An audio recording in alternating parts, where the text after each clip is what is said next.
Welcome back. If you recall, this is a client stove that I'm working on, and I'm trying to make it look a lot better, and in the first video I disassembled it.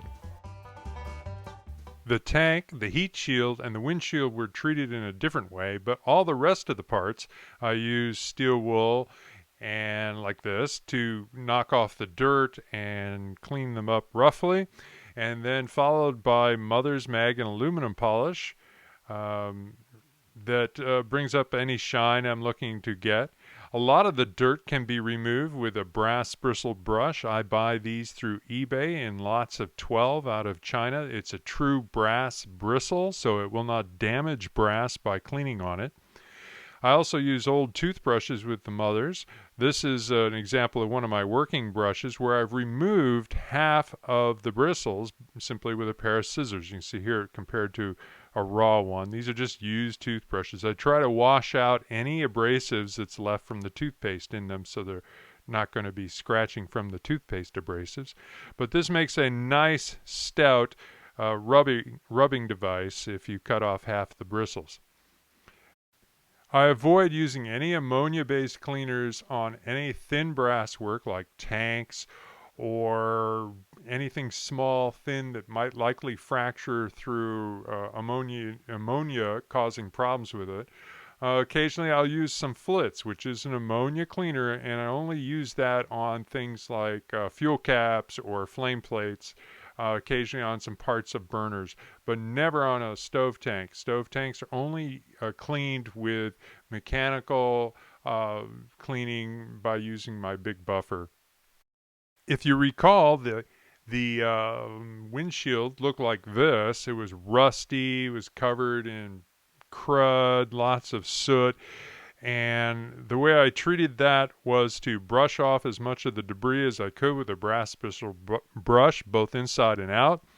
Then I put it in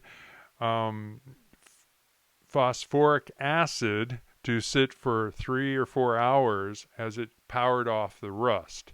Following that and a good rinse, I heated the windshield until it was almost starting to pick up some reddish color from the heat, at which time I quenched it in 30-weight motor oil and then wiped off any excess oil and just let it set. And now it looks like this.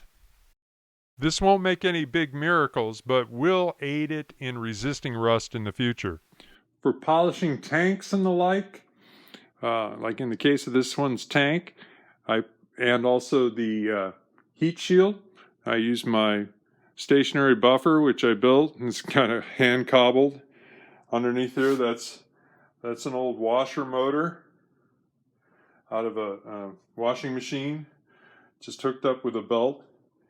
And I bought the 2-position head here. I'm using this stuff, the gray stuff on this side, and I'm using fine rouge on this side. This shows the heat shield about halfway through. You can see before and then after it's all buffed out, my smiling face, that's what it looks like. Nice and chromy, real fresh and new. So here's the NRV. It's opened up, of course, and the original one-piece pip you can see here in the video is hard and no good. The owner of this stove sent me a bunch of parts that they'd obtained overseas, and I'll be replacing this hard pip right here, this solid one-piece pip, with the little brass pip you can see underneath my right hand. When they get hard like this, they don't seal well, and you can have leakage out of the pump tube. Now, for many years, we couldn't get these solid one-piece pips, and so people started making these brass pips to replace them in the NRV. Really, there's no longer any need to do that because there's a fellow in South Korea who's now selling the solid one-piece pips, and it's just a better deal to stick with the same system. So take a look on eBay and you'll find those solid pips that are still available now, or again available. But I'll be using this one here. Take the spring and put it into the barrel first, and then the pip with the rubber side facing outward, and then screw it with the barrel and the rest of the assembly onto the head of the NRV.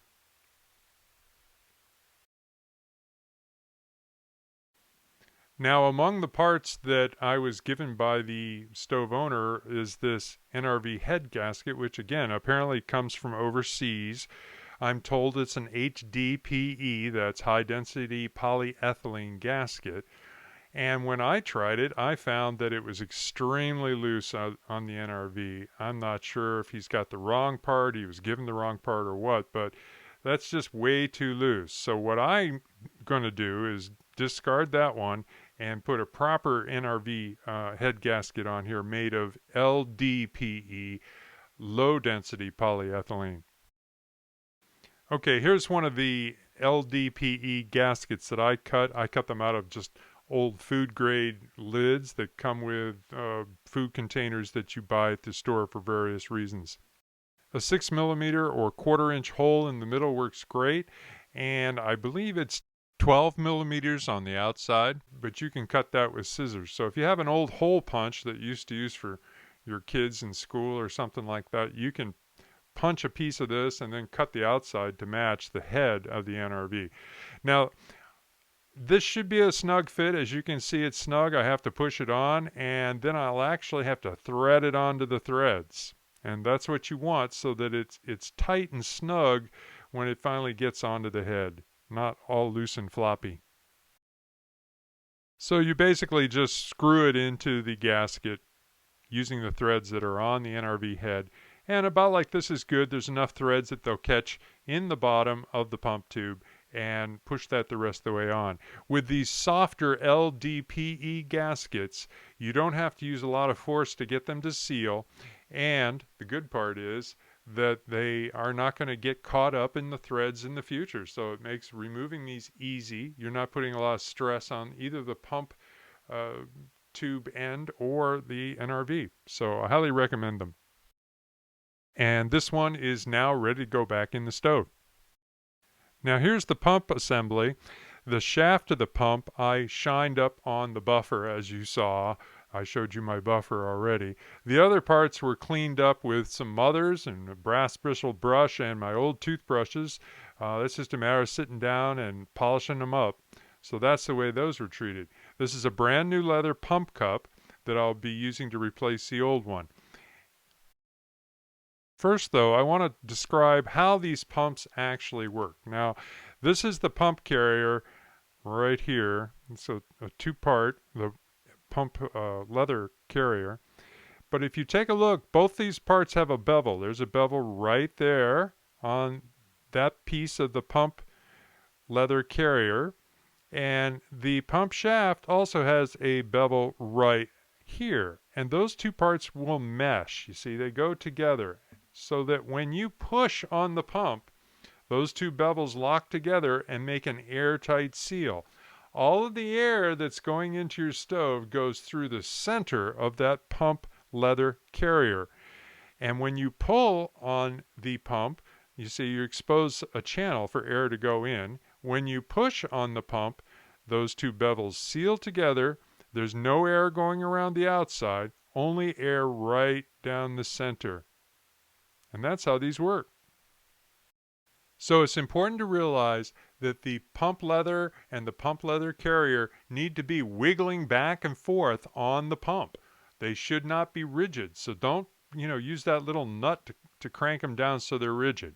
That's not going to work.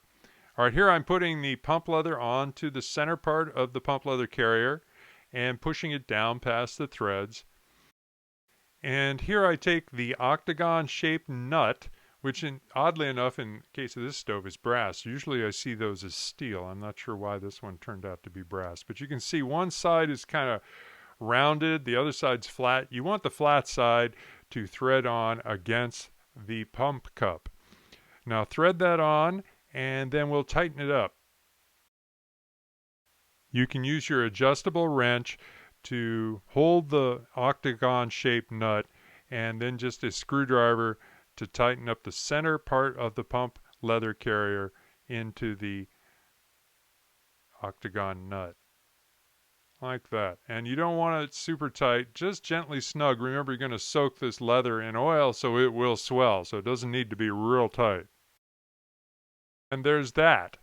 So we've got the pump leather and pump leather carrier all assembled, so the pump end is all set. And I'll go ahead and put that on the end of the pump shaft. But before I put the nut on, I want to talk about how we're going to make sure we're going to secure that correctly so that pump nut is not going to come loose.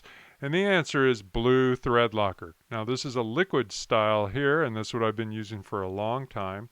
And it works fine. You don't have to use this particular brand. You know, whatever brand of blue semi-permanent thread locker you can find is what you want to use. Now, recently I came up with another product. I saw it on somebody else's video, which I think is working out really well for me. And that is this stick version of it. It's kind of a paste inside a lipstick sort of tube. And it works really sweet. Let me show you how that works. So it's just, yeah, it's just like chapstick or something. And you can just squeegee a little of that on to the end of the threads there. And then go ahead and put the nut on. Give it some time to set, and it'll hold that on there without coming loose. So I thread the nut onto the end of the pump shaft and just kind of bring it down so the tip of the pump shaft is showing just slightly past the end of the nut like that. And then check it for motion. Look, there's plenty of good motion there. You need to have that motion there for the pump to work correctly. So make sure you do it this way. Now, I don't want that nut to come loose, so I'm going to set this aside after I finish the rest of the assembly and let it set for 20 minutes to a couple hours even for that thread locker to go ahead and cure. I've gone ahead and put the pump lid onto the shaft of the pump and adding a little bit of the thread locker there. I'll just thread that pump knob onto the end of the shaft, and it is all assembled now. And before I put it in the stove, I'll have to go ahead and soak the end with the leather in some oil. Mineral oil or motor oil will work well. Stay away from vegetable oils as they will rot. On to rebuilding the cap. The first thing to do is to install a new cap washer. This is made of Viton and seated in with some tweezers. Next thing to do is to go ahead and install the blue Viton SRV pip into the SRV pip cup. It should be a snug fit. I'm using tweezers to try to work it in so it's nice and tight. Install the pip cup with the pip facing downward like that. I cleaned up the old spring with some steel wool, and that goes in next. Then thread in the penta screw to hold everything together. You can use some blue semi-permanent thread locker on that if you wish, but I have found that it's not really necessary. You want to screw that penta screw in until the threads are almost all the way gone. Just about like that. That'll give you the correct pressure setting if you set it at this point here, and that'll take care of the cap all ready to go. In the next segment, I'll reassemble the burner and the stove. Stay tuned. Thanks for watching.